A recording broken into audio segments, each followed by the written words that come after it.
Hi, this is Matt Baker. Today I'm going to show you the family tree of Martin Luther King Jr.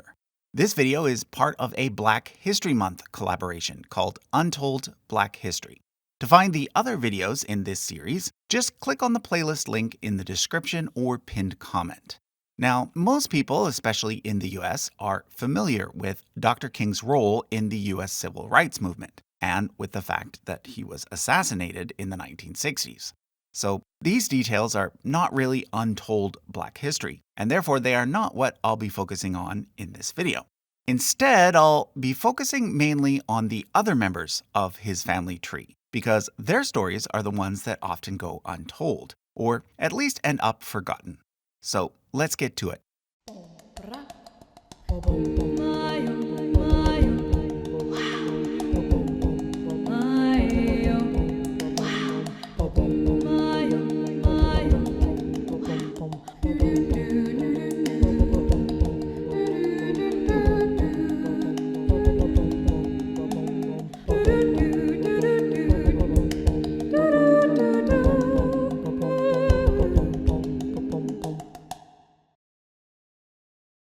Let's start with Dr. King's earliest patrilineal ancestor, his great-grandfather, Nathan King.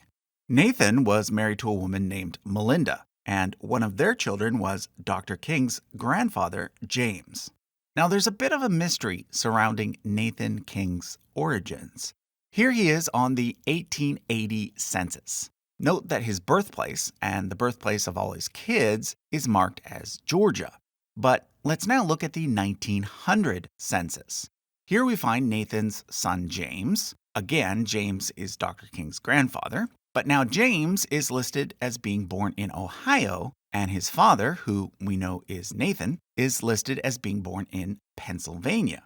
However, it's in the 1910 census that things get really strange.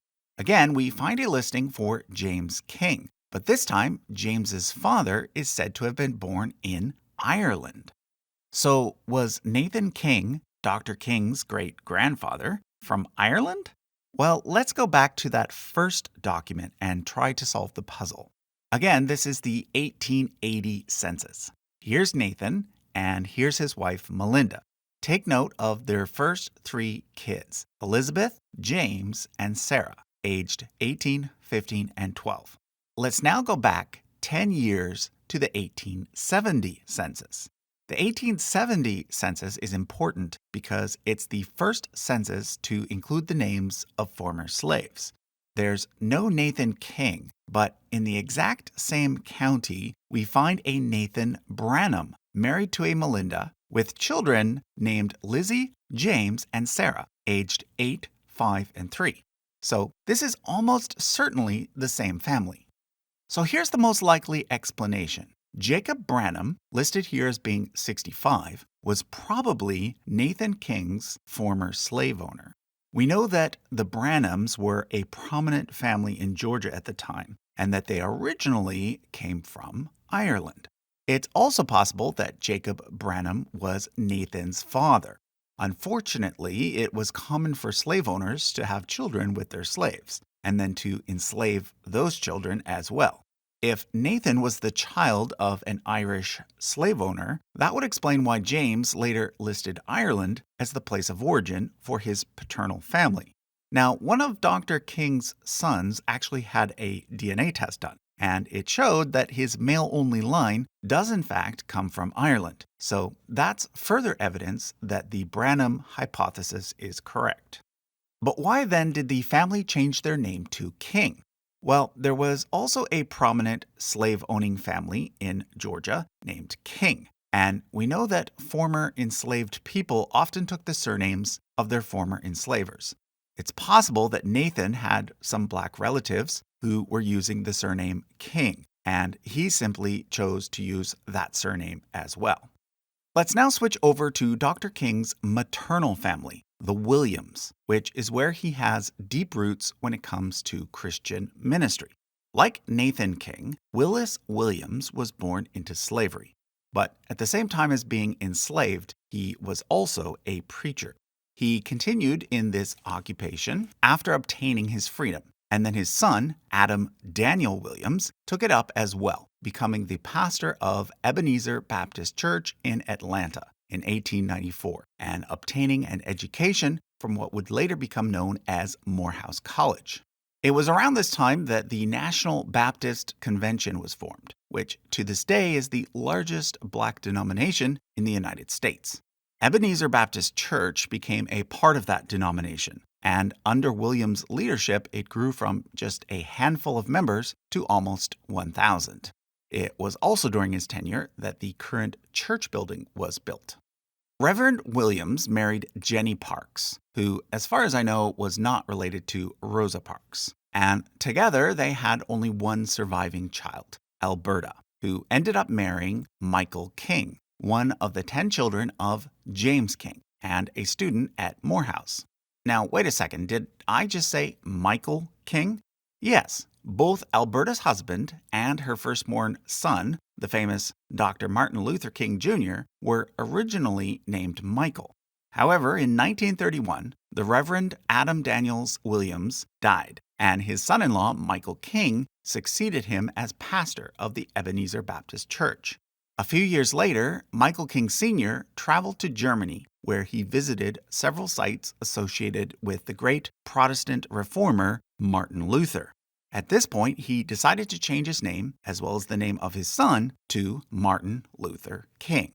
King Sr. followed in his father-in-law's footsteps, becoming not only a popular minister, but also a key figure in the early civil rights movement, fighting to end Jim Crow laws that forced segregation between blacks and whites, and leading the Atlanta chapter of the NAACP, the National Association for the Advancement of Colored Peoples. Alberta and King Sr. had 3 children: Christine, Dr. King, and Alfred Daniel, better known as A.D. Christine received 2 master's degrees from Columbia University during the 1950s and taught elementary school before serving as a professor at Spelman College for over 50 years, Spelman being one of the most well-known historically black colleges for women. Christine is now 95 years old and is currently the oldest living member of the family. Her daughter, Dr. Angela Ferris Watkins, has followed in her footsteps, becoming a professor at Spelman. While not as famous as his older brother, A.D. King was also an important civil rights leader during the 1960s. He mostly stayed out of the spotlight, but he was there promoting nonviolent action during the influential Birmingham campaign. And he was there in Selma on Bloody Sunday, when dozens of black protesters were attacked for peacefully crossing a bridge. He even survived his own potential assassination when his home was bombed, and he was there the day that his brother was shot. Like his brother, father, and maternal grandfather, A.D. was also a preacher and a graduate of Morehouse. In fact, following Dr. King's assassination, he took over his brother's job as co-pastor at Ebenezer Baptist Church. Now, I should point out that by this point, Ebenezer was now a part of the Progressive National Baptist Convention, a new denomination that broke away from the National Baptist Convention because it wanted to focus more on social justice. Unfortunately, though, A.D. only outlived his famous brother by 1 year. In 1969, he was found dead in his swimming pool. It was ruled an accident, but some people still have their doubts. A.D.'s wife, Naomi, is still living and is currently 91. Together, they had 5 children. Unfortunately, 3 died quite young from heart problems, which they may have inherited from their father. A.D.'s most high-profile descendant is his daughter, Dr. Alveda King. Unlike the rest of her family, she's become a fixture in right-wing politics rather than left-wing. Although she served as a member of the Georgia House of Representatives in the 80s as a Democrat, she later became a Republican and was quite vocal in her support of Trump.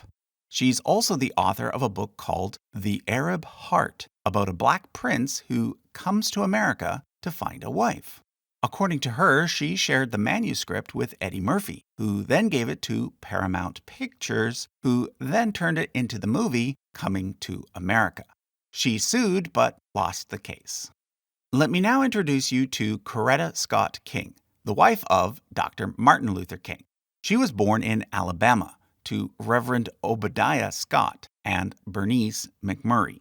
Bernice's father was half Irish, a quarter black, and a quarter Native American. But like most mixed-race people at the time, he was simply considered black. Coretta had a talent for music and won a scholarship to attend the New England Conservatory of Music in Boston, which is where she met Martin Luther King Jr., who was studying at Boston University. Coretta might have gone on to have a successful career in the music industry, but she gave that up to marry King and join him in his ministry and civil rights work. After her husband's assassination, she basically became his successor, continuing the fight for civil rights. However, she expanded the focus to include women's rights and gay rights as well. In order to cement her husband's legacy, she founded and led the King Center for Nonviolent Social Change and fought to have her husband's birthday made a federal holiday, which it was in 1986. Another thing she fought for was the truth to come out regarding her husband's assassination. Although a man named James Earl Ray was convicted of the murder based on a plea agreement, the King family has always believed that Ray did not act alone and was probably not even the shooter. In 1999, they filed a civil suit against a man named Lloyd Jowers, who owned a restaurant near the hotel where King was shot, and who admitted that he was part of a conspiracy that involved both the federal government, the local police, and the mafia. They won that suit. However, because civil rulings do not directly impact criminal rulings, it didn't change Ray's conviction. He had died in prison the previous year anyway, so it didn't really matter for him. But it did put out there the idea that the government was definitely involved, an idea that the government, of course, continues to deny. Martin and Coretta had 4 children who were aged 12, 10, 7, and 5 at the time of Dr. King's assassination. The eldest, Yolanda, became an actress and was good friends with Atala Shahbaz, the daughter of Malcolm X. Unfortunately, though, Yolanda died at age 51, just 1 year after her mother Coretta's death in 2006. Their other 3 children, Martin Luther King III, Dexter, and Bernice, have all been involved in the running of the King Center after the death of their mother, and currently it is Bernice who serves as the president. Both Bernice and Martin Luther King III have also been involved in the leadership of the SCLC, the Southern Christian Leadership Conference, which is the main civil rights organization that was founded by Martin Luther King Jr. Currently, Dr. King has only 1 grandchild, the daughter of Martin Luther King III and his wife, Andrea. You'll note that there are a lot of other reverends on this tree. For example, Coretta's sister Edith married a reverend, and their brother Obadiah Jr. was one too, following in the footsteps of their father, Obadiah Sr. Then there was the Reverend Vernon King, the son of A.D., as well as Dr. King's cousin, the Reverend Toussaint King Hill Sr., and his son, King Hill Jr. And currently, there's still Dr. King's other cousin, the Reverend Joel King Jr., who lives in Ohio. So that was a look at some of the members of Dr. Martin Luther King Jr.'s family tree. I now invite you to check out some of the other videos that are part of the Untold Black History collaboration. You can find the playlist in the description or pinned comment, or by clicking on the link which should pop up on the screen right about now. Thanks for watching.